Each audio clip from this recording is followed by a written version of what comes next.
반갑습니다. 은덕입니다. 버텍스의 오리지널 시리즈인 엘프마을은 언젠가 가보고 싶은 마을이자 제가 여러 번 살펴봤고 애정하는 시리즈인데요. 다양한 스타일의 작가들이 캐릭터를 창조 중이고 양산되는 제품의 퀄리티도 매우 우수하기 때문에 신규 캐릭터가 나올 때마다 매번 큰 기대를 받고 있는 시리즈입니다. 그런데 여기에 안주하지 않고 세계관을 더욱 확장하여 엘프마을 친구들과는 다른 매력을 선사해주는 다크엘프마을이라는 새로운 시리즈까지 자매품으로 런칭하였습니다. 이름만 들었을 때는 마치 엘프마을과 대립하는 이미지를 떠올리실 수도 있겠지만 사실은 성향만 약간 다를 뿐 그저 같은 숲에 살고 있는 이웃 마을이라고 볼 수 있는데요. 설정상으로 엘프마을은 숲의 입구라고 볼 수 있는 외곽 지역에 있고 다크엘프마을은 좀 더 깊은 곳에 있다고 합니다. 아무튼 마음 같아서는 다크엘프마을까지 전부 다 구매하여 두 마을의 촌장 자리를 차지하고 싶지만 제품이 너무 많은데다 가격대도 높은 시리즈다 보니 다크엘프마을은 접어두고 엘프마을 중에서 마음에 드는 친구들만 수집하고 있었는데요. 이번 다크엘프마을 친구는 제가 구매했던 세실과 쿠쿠르의 작가인 마타로가 창작해서 그런지 제 취향에 매우 부합하는 디자인으로 보여 지금까지 다크엘프마을 구매를 잘 참아왔지만 눈물을 머금고 한번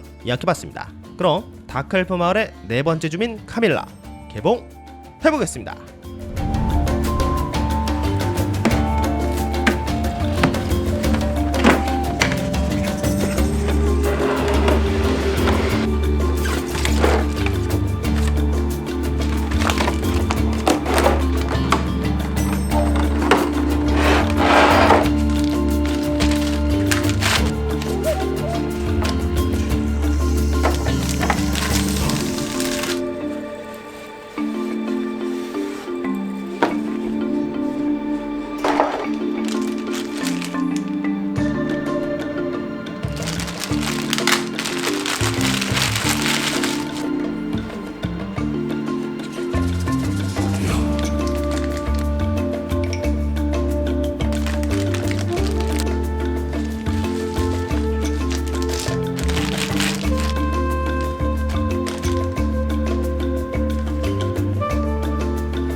제품을 개봉하면 작은 파츠가 일부 있어 조립에 약간의 애로사항이 있었고 삼다수와 비교해보면 이 정도 크기를 보여줍니다. 전체적인 외형은 다크엘프답게 어두운 피부톤과 더불어 복장에서 보이는 청록색, 검정색, 금색의 조화가 매우 훌륭하면서도 암살자 이미지를 담아내기 위해 닌자의 요소를 적극 도입했다는 느낌이었는데요. 결국 다크엘프마을까지 구매했다는 자책감을 잊기에 부족함이 없을 정도로 완성도 높은 모습을 보여줬습니다. 그리고 마타로가 디자인한 만큼 세부적인 디테일로는 세실과 쿠쿠르에도 사용되었던 금속 프레임의 디자인들이나 일부 다운머리 등이 매우 유사한 디자인으로 보이고 있는데요. 이런 디자인을 마타로의 스타일로 볼 수도 있겠지만 어쩌면 두 캐릭터와 관련이 있다는 숨은 설정이 있지 않을까 하는 생각을 하게 만들었습니다.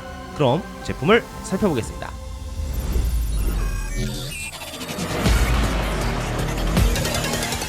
베이스는 안테나샵 한정 버전에만 포함되어 있는 구성품으로 테두리의 은색 프레임과 대리석 스타일의 받침대가 있고 두 가지를 동시에 사용하여 고급스럽게 구성하거나 대리석 스타일의 받침대만 단독으로 사용하여 필요 공간을 줄이는 방법도 선택할 수 있습니다. 받침대는 흰 바탕에 검은색으로 무늬가 새겨져 있어 기존에 구매했던 엘프마을의 잔디밭 베이스와는 사뭇 다른 느낌으로 보여지는데요. 잔디 베이스에서 보이던 부스러기도 발생하지 않아 개인적으로는 이쪽이 더 마음에 들었습니다. 본체는 날렵한 이미지와 역동감이 느껴지는 포징과 더불어 다른 엘프마을 친구들처럼 노출도가 상당히 높은 디자인으로 되어 있는데요. 장화에서 볼 수 있는 금속이 덧대어진 스타일이나 표면에 묘사된 양각의 디자인을 통해 앞에 두 엘프의 신발과 매우 유사하게 디자인되어 있다는 게 느껴지면서 장화 측면에는 투척용 단검이 자리하고 있어 암살자의 이미지까지 챙겨준 모습이었습니다.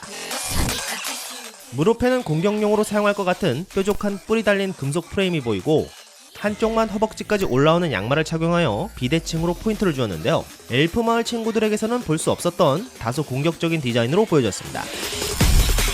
치마는 청록색 주름치마로 매우 짧은 모습을 보여주고 앞에 두 엘프와 비슷한 디자인으로 보이면서도 관리가 되어 있지 않아 주름이 많이 무뎌진 느낌으로 묘사되어 있었습니다. 그리고 치마의 길이가 매우 짧아 본래의 기능을 전혀 수행하지 못하여 엉덩이가 적나라하게 보이고 있는데요. 덕분에 억밑살이나 두꺼운 허벅지가 눌린 디테일 등을 아주 좋은 앵글로 담아낼 수 있었습니다. 허리를 두르고 있는 금속으로 묘사된 프레임은 복부와 척추, 그리고 늑골을 보호하듯 몸통을 전체적으로 감싼 모습으로 되어 있는데, 프레임 사이로는 피부가 그대로 노출되는 구조인지라 방어구 디자인으로 보기에는 다소 현실성은 떨어지지만 복부와 견갑골의 디테일이나 인체 근육 표현들이 묘사되어 있는 것을 확인할 수 있어서 멋과 노출을 동시에 잡는 영리한 디자인인 것 같습니다. 팔에는 검은색 긴 장갑과 무릎에서 보이던 뾰족한 뿔이 보이고 있어 디자인의 통일감을 느낄 수 있는 모습이었고, 손가락의 디테일은 너무나도 훌륭하여 고급 피규어다운 완성도를 보여주고 있으며, 망토는 치마와 같은 청록색으로 많이 달아있는 이미지가 느껴져 오랫동안 사용했다는 느낌을 주고, 망토 끝자락에는 불에 탄 듯한 그름과 구멍들도 보여 나름의 스토리가 담겨있지 않을까 싶은데, 치마와 더불어 관리가 안 되어 있는 망토를 보아하니 캐릭터의 성격이 꼼꼼한 느낌은 아닌 것 같았습니다. 아마도 휘두르기보다는 부메랑처럼 던지지 않을까 싶은 왼손에 들고 있는 거대한 수리검은 메탈릭 도색으로 날붙이 느낌을 잘 표현해 주었고, 표면의 장식 디테일들이 고급스럽게 마감되어 날렵한 이미지에 박력감을 더해주고 있는데요. 이처럼 중량감이 느껴지는 거대 무기를 사용한다는 게 마타로 캐릭터들의 특징인 것 같습니다. 이제 이 제품의 하이라이트라고도 볼 수 있는 흉부를 보면, 가슴을 11자로 가린 디자인은 양쪽 겨드랑이와 함께 대단히 높은 노출도를 보여주고 있어 너무나도 무릇한데요. 복장의 특징을 보면 하나의 완결된 옷이 아니라 목에 있는 금속 칼라에 연결된 천으로 중요 부위를 가리고 남은 부분으로 복부를 몇 번 감싸 동여맨 디자인으로 사실상 상의를 입지 않았다고 볼 수도 있는 모습인데요. 컨셉이 닌자인 만큼 시라누이 마이를 생각나게 하는 디자인인 것 같습니다. 그리고 이 가슴 앞을 가리는 부분은 분할된 파츠로 되어 있어 단단하게 고정하기 위해서는 양면 테이프를 사용해야 하는데요. 기본으로 붙어있는 양면 테이프의 신뢰도가 매우 떨어지는 편이라 저는 제가 가지고 있는 두께감이 있는 양면 테이프를 사용하여 고정해줬습니다. 별도의 안전장치가 없는 구조라 전시 중에 이게 떨어지면 바로 쭈쭈가 노출되어 버리는 대위기 상황이 발생하니 잘 붙어있는지 항상 확인해야 할 것 같습니다.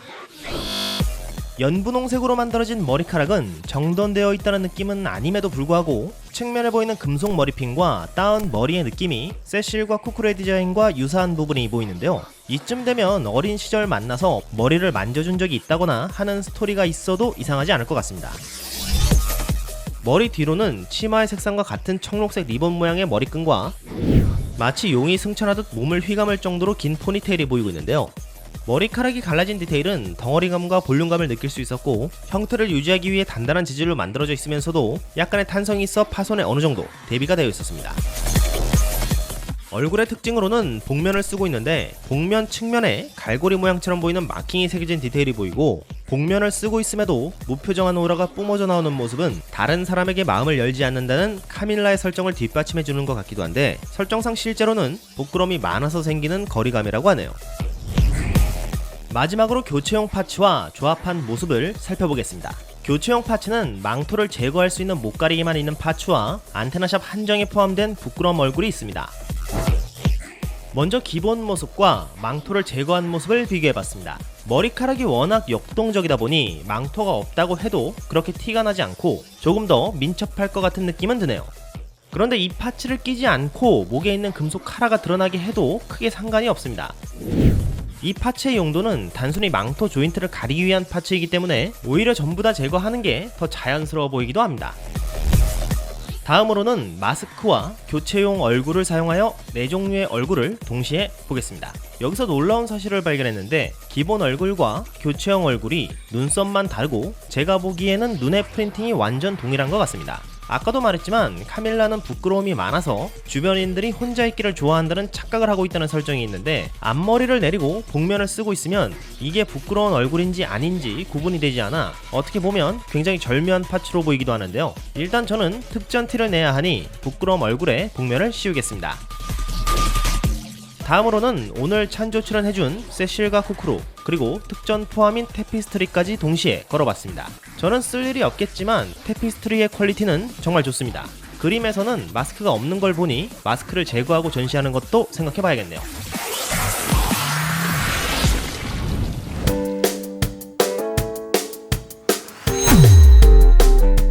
오늘은 버텍스에서 발매한 다크엘프 마을 네 번째 주민 카밀라를 살펴봤는데요. 기대한 만큼 우수한 퀄리티에 대단히 만족스러운 구매였습니다. 이번에 다크엘프 마을 친구를 구매해보면서 느낀 부분을 말해보자면, 엘프 마을은 나름 차분하고 단정한 느낌의 조형을 추구하는 듯하고 다크엘프 마을은 좀 더 역동적이고 개성 뚜렷한 이미지를 담아내려고 하는 것처럼 보였는데요. 지금까지는 아무래도 엘프 마을이 대세라고 볼 수 있지만 주민들이 좀 더 늘어나면서 설정을 추가한다면 다크엘프 마을도 충분히 매력적인 라인이 되지 않을까 싶네요. 다음 달에 마마티아나가 출시되니까 조만간 이 친구들이 한 번 더 등장할지도 모릅니다. 오늘 영상은 여기까지. 시청해주셔서 감사합니다. 그럼 가보겠습니다. 은덕이었습니다.